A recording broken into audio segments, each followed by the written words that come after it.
Hi, my name is Michelle Glover. I'm the CEO of Journey Unlimited and your purpose career coach.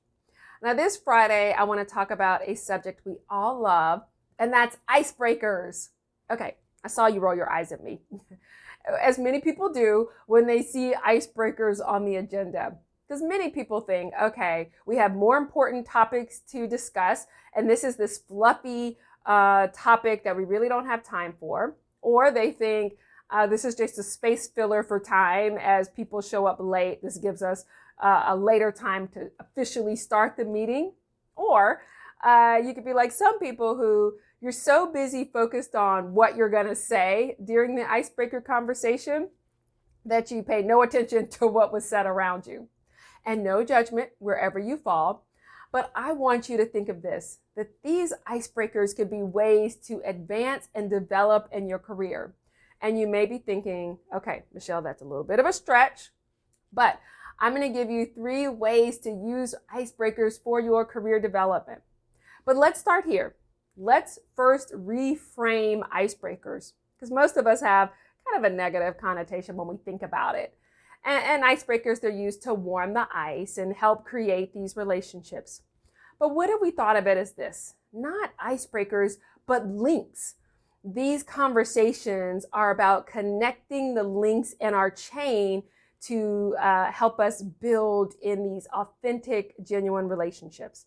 So they're not icebreakers, but they are links, conversations to build the chain of our team. So we're going to reframe from here on out what I'm referring to as icebreakers, as links.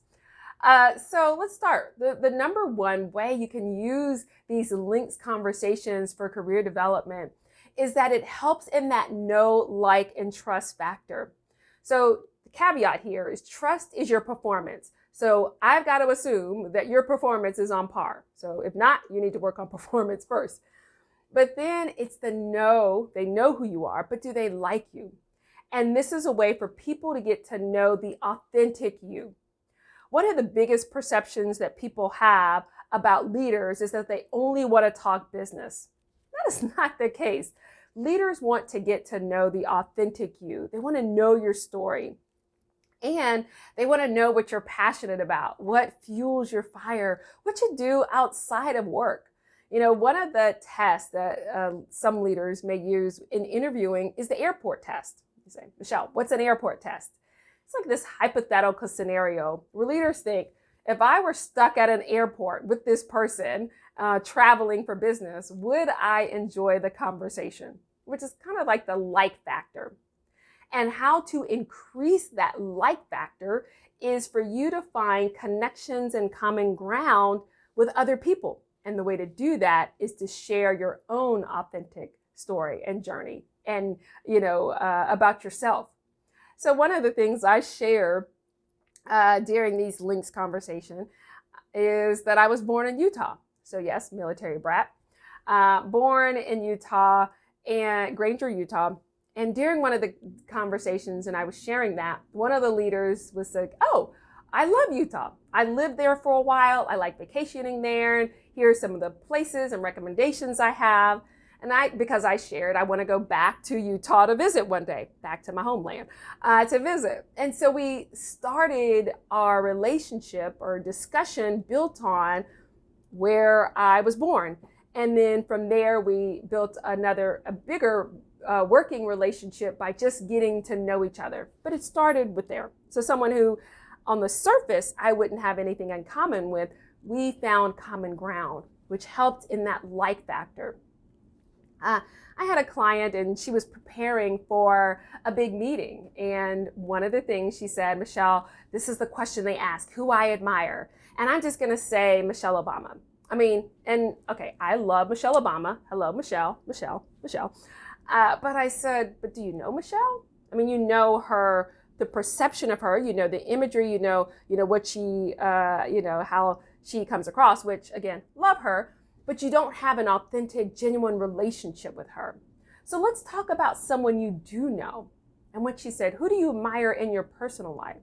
She said, Michelle, but that's personal. This is work. And I said, There's got to be a part where people know you, where they feel like it's not just you who shows up at work and what you do, but who you are and what fuels you, what ignites you, who do you admire and why.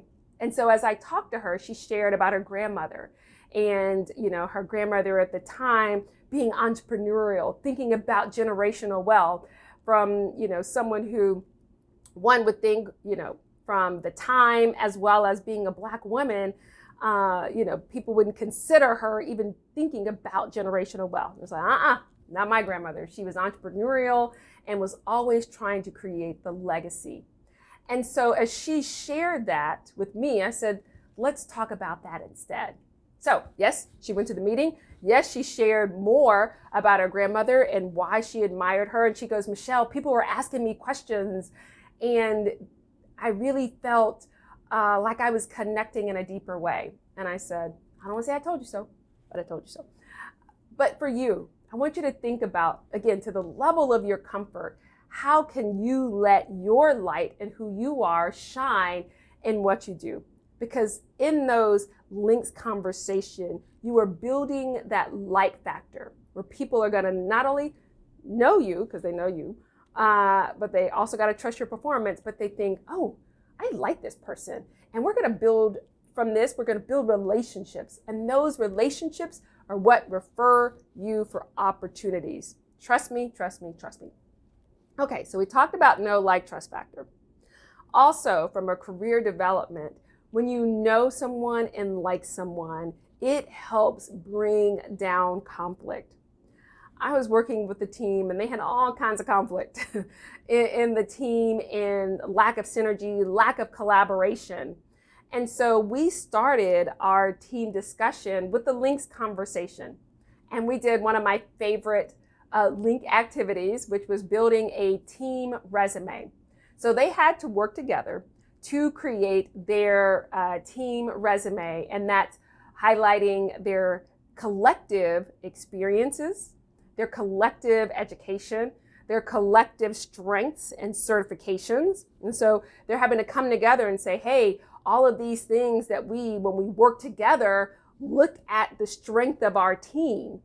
And then I do fun stuff. So also on the resume, which please don't put this on your resume, we included their hobbies. So they got to find some commonalities, again, the personal side across the team. And then I always say, okay, let's assume you got the job. Where would you want a vacation?